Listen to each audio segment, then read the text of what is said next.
Good morning class 4। जैसा कि हम आपके चैप्टर जो ईवीएस का चैप्टर 1 इनसाइड आवर बॉडी, जो कि मैंने क्लास में रेस्पिरेटरी सिस्टम तक पढ़ा दिया था कि रेस्पिरेटरी सिस्टम क्या होता है। मैंने ये बताया था कि रेस्पिरेटरी सिस्टम जो है वो नोज़, माउथ और विंड पाइप से मिलकर बना हुआ है। ये तो आपको पता है। तो हम रेस्पिरेटरी सिस्टम में हम जो ब्रेथ ऑक्सीजन को हम नोज़ से लेते हैं, ऑक्सीजन को हम क्या करते हैं, ब्रेथ करते, सांस लेते हैं, ऑक्सीजन हम लेते हैं। और यही ऑक्सीजन हमारे विंड पाइप से होते हुए हमारे लंग्स में पहुंच जाता है। फिर ऑक्सीजन टेक्स और यही ऑक्सीजन हमारे लंग्स में पहुंच जाता है। और यही लंग्स में पहुंच जाने के बाद लंग्स में जो एल्वोलाई चाहे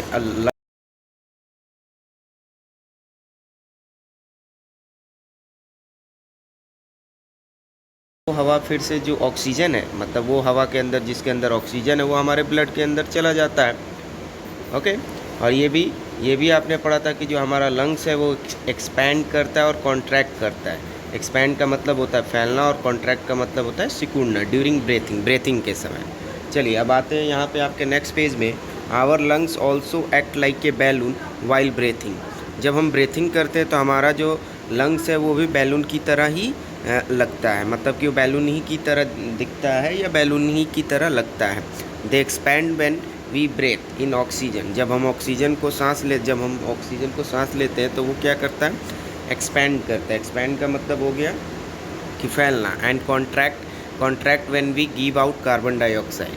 और ये क्या हो जाता है, कॉन्ट्रैक्ट हो जाता है जब हम कार्बन डाइऑक्साइड अपने अंदर से, मतलब कि ये तो आपको पता है कि हम ऑक्सीजन को लेते हैं और कार्बन डाइऑक्साइड छोड़ते हैं। तो जब हम ऑक्सीजन को लेते हैं तो हमारा जो लंग्स है वो क्या हो जाता है, एक्सपैंड होता है। और जब हम कार्बन डाइऑक्साइड को छोड़ते हैं तो हमारा जो लंग्स है वो कॉन्ट्रैक्ट हो जाता है। इस बात का ध्यान देंगे। ओके। टिट बीट्स यानी कुछ अलग से इंफॉर्मेशन है, कुछ अलग फैक्ट्स है। A person at rest breaths in and out about 13 times in a minute. एक जो ऐसा आदमी, मतलब कि एक पर्सन है जो सोया हुआ है, तो सोया हुआ है तब भी वो मतलब कि ब्रेथ इन एंड आउट, सांस लेना और सांस छोड़ना अबाउट यानी 1 मिनट में वो 13 टाइम्स, मतलब कि 13 टाइम्स वो सांस लेता है और सांस छोड़ता है। With each breath about 500 cc यानी centimetre cube of air is taken in, मतलब कि हर एक ब्रेथ के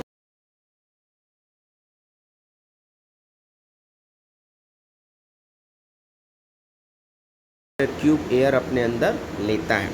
on an average the lungs of an adult can hold about 6 litre of air. ये माना जाता है कि जो एडल्ट का मतलब जो बड़े लोग हैं, उन जैसे हम लोग, तो हम लोग क्या कर सकते हैं, 6 लीटर ऑफ एयर, हम 6 लीटर ऑफ एयर को होल्ड कर सकते हैं। हमारा जो लंग्स है, होल्ड का मतलब कि अपने अंदर 6 लीटर ऑफ एयर रख सकता है। ये women lungs hold slightly less air. जो वुमेन का लंग्स है वो हमसे थोड़ा कम एयर को होल्ड कर सकते हैं, about 4.5 litres.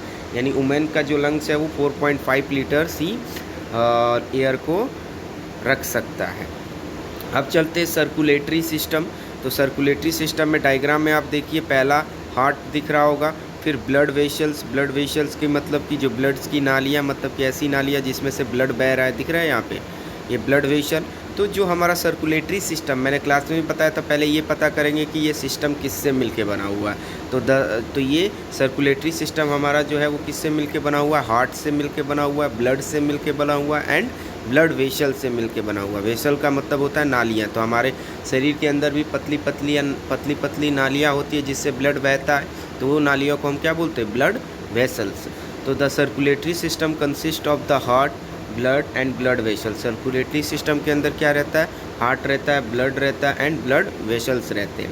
The heart circulates blood to all the organ of our body through the blood vessel. Circulate का मतलब होता है भेजना। जो हार्ट होता है, हार्ट जो होता है हमारा, वो ब्लड को भेजता है हमारे हर एक ऑर्गन के पास। किसके थ्रू, किसके सहारे, ब्लड वेसल के सहारे। यानी ब्लड वेसल के सहारे जो हार्ट है हमारा, वो क्या करता है, सभी ऑर्गन के पास ब्लड को सर्कुलेट कराता है।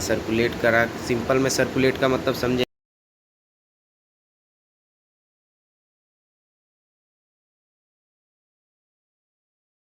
Different part of the body to the heart. Blood vessel में एक ब्लड वेसल ही है, मतलब एक नाली है जिसको हम वेंस बोलते हैं। इसका काम है कि ये इम्प्योर ब्लड, ऐसे ब्लड जो प्योर ना हो, उसको क्या करता है, different parts of the body, हमारे बॉडी के अलग अलग पार्ट से लेके आता है और कहाँ पे छोड़ देता है, टू द हार्ट, और हार्ट में ले जाके छोड़ देता है।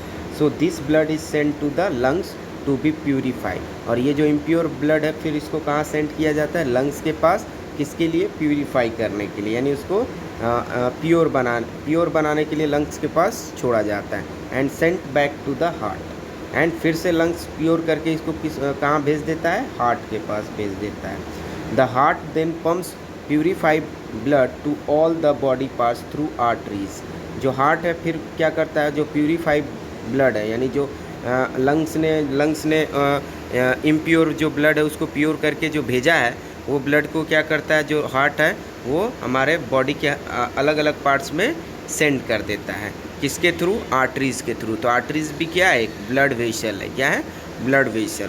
The blood supplies oxygen and digested food to all the part of the body. जो ब्लड है वो क्या करता है कि हमारे बॉडी के हर एक पार्ट तक वो क्या पहुंचाता है, ऑक्सीजन और डाइजेस्टेड फूड। तो ये ध्यान रखेंगे, ये ब्लड का काम है। तो ब्लड का काम क्या है कि हमारे बॉडी के हर एक पार्ट पे वो क्या पहुंचाता है, ऑक्सीजन और डाइजेस्टेड फूड वो पहुंचाता है। ओके,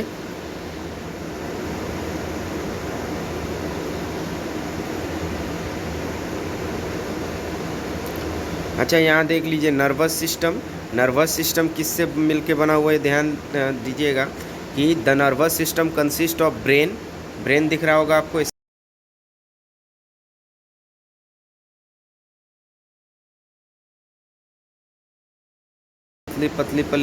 पतली पतली ये नर्व्स रहती हैं, मतलब कि एक नाली की तरह रहती है, लेकिन इसमें सिग्नल ट्रांसफ़र होता है। तो आज इतना ही आप लोग पढ़ेंगे, आज के लिए इतना ही। ओके, अब हम नेक्स्ट क्लास में इसके आगे हम पढ़ेंगे। तो वीडियो को सबको अच्छे से देखिए। और आज का आपका होमवर्क है कि जो सर्कुलेटरी सिस्टम है उसका डायग्राम आप अपने फेयर कॉपी में करेंगे। ओके, उसका डायग्राम आपको फेयर कॉपी में आपके करना है ईवीएस के, और आपके जो फेयर कॉपी है उसमें जो ब्लैंक पेज है उसमें करना है। Okay, thank you.